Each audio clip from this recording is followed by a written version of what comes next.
I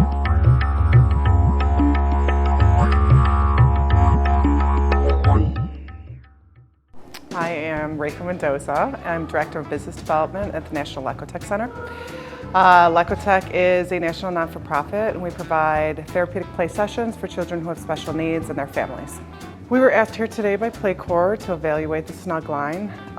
What we're doing is finding out how inclusive the product is. I have to say I think it is one of the most inclusive products I've ever seen, and we see quite a few play products throughout our organization. What I liked a lot about it is that so many of the pieces needed cooperation in order to build with, and I was just able to see children of all abilities helping each other. They were able to come up and create things together, and everybody had a say because everybody would move their own piece towards, the product. A lot of times we were able to see that you were able to communicate without necessarily being verbal. Two children didn't necessarily have to talk to figure out that they wanted to take the wall unit and move it over, the wall piece, and move it and turn it upside down.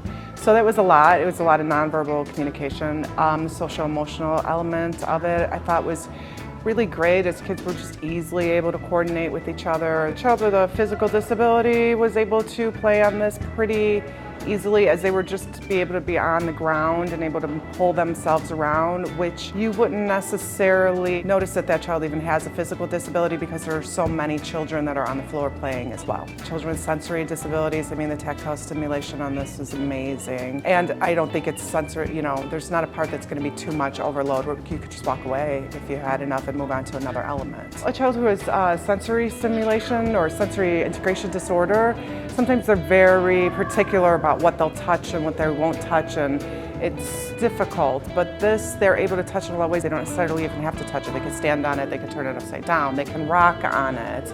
There's a bunch of different ways to stimulate yourself.